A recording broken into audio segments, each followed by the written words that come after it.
If you're stuck in a really long flat line, or if you're struggling with porn-induced erectile dysfunction, will sexual desire come back? Like, what does that look like in terms of this journey from hypersexuality to healthy sexuality? What is involved So there? I'll define flatline for anyone watching who doesn't know what that means. It's a period of time that people in recovery from chronic porn use often experience where it feels like your sexuality, your libido is just gone. It's missing. And that can be a scary experience for a lot of people who have, for years, maybe most of their lives, that has been a daily presence for them and something that's been a primary focus. And now it's just gone. And they might fear that it's going to be gone forever. And that fear can lead people to trying to stimulate their sexuality back by desperately looking at pornography. The reason the flatline happens is because the reward center in the brain is so desensitized. So if you're not giving it this high level of intensity and this massive amount of dopamine, it actually goes into a dopamine deficit. So you're low and you get a spike of cortisol. Wow, extra bonus, more stress. Cortisol is the stress neurotransmitter. And I think that's where the rabbit hole begins for most men, is if you're already using porn inside your marriage, even on a limited basis, and all of a sudden your relationships becomes about, I'm not orgasming, I'm not having sex. Again, the sex itself becomes the most important thing, and it feels like a deficiency if you're not getting it. And I feel, to my core of my being, porn is behind that.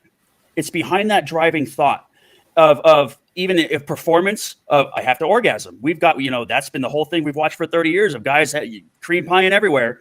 And that's not it. A real healthy sexual intimate moment might not always have an orgasm. It could completely put that out of your mind. But if you're in the relationship also, if you're thinking, well, I'm not having sex, then you lead to porn.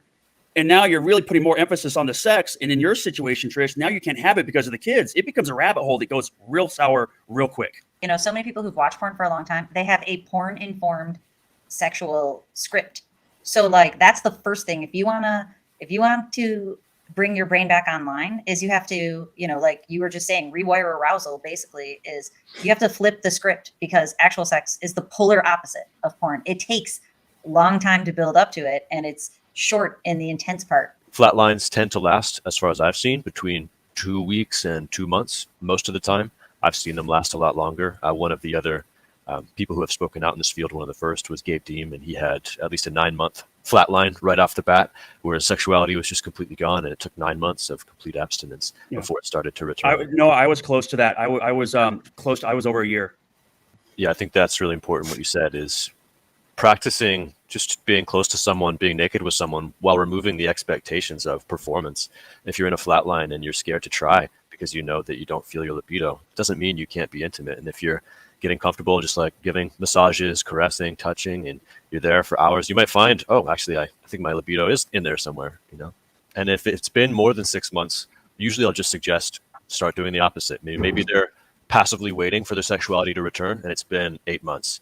Then I might suggest, okay, well, if you're in a healthy place otherwise, maybe it's time to start putting yourself out there and dating and being open to intimate experiences. Because sometimes it can take actually putting yourself in that situation before you start to feel that part of you awaken. It's like comatose, and it needs a little stimulation, a little push in order to start awakening. Sometimes I might suggest trying porn-free masturbation in a healthy way without porn fantasy or realistic fantasy, and see how that feels. See if they can stimulate the return of their libido that way.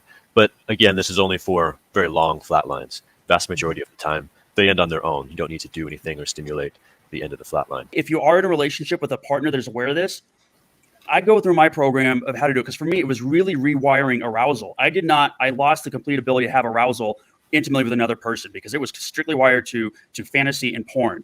But as Trish said, it was a long play. In my program, I will say an exercise of get with your partner, and you do this over weeks. You sit naked, you start conversation, you discuss, you do non-sexual organ touching, but caressing and touching, and start feeling those feelings again of just general intimacy with a person without an expected outcome of sex.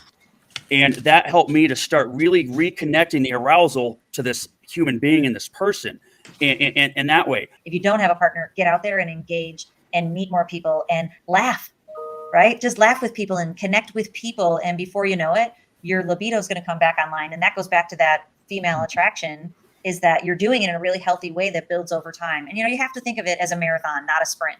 For people who are single, it is much more difficult to know if it's working.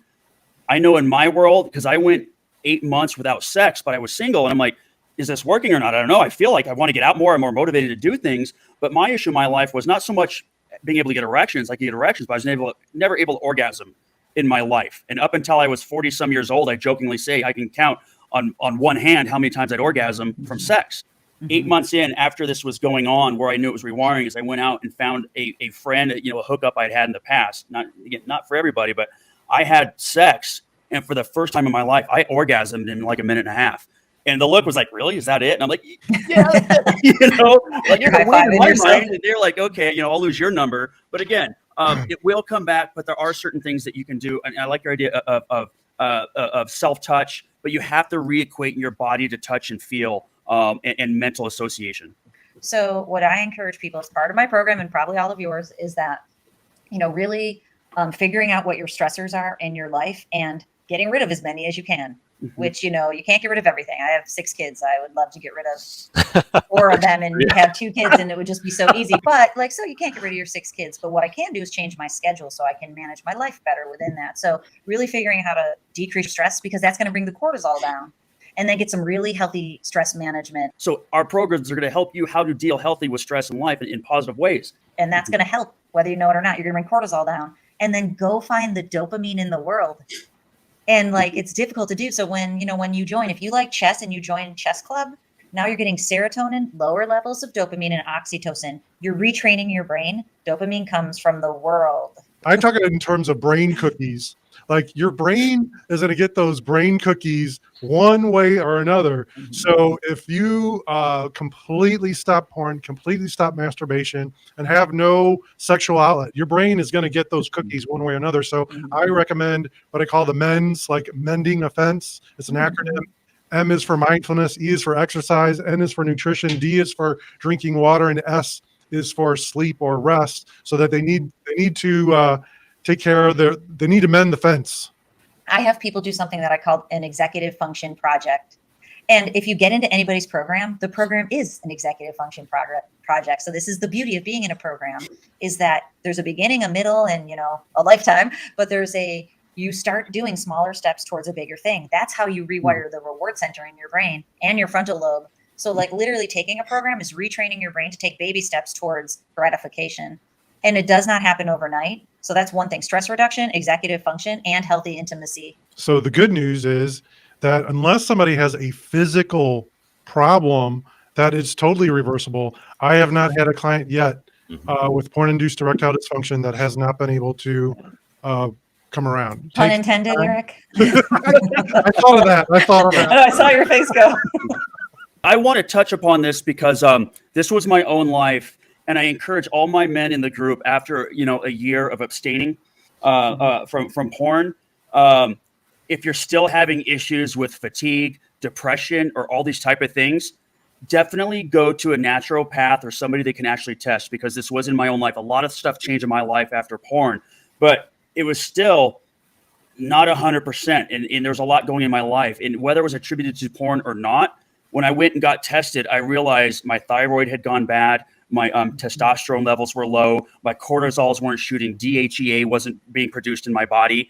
And a lot of that I did attribute to the over usage of my brain for so many years that it shot all those elements. So it can have real life ramifications. And Trish, you might have a better answer on that. But for me, I know it was attributed to that. And I actually had to seek 100%. Medical help or supplements to be able to get those things back up.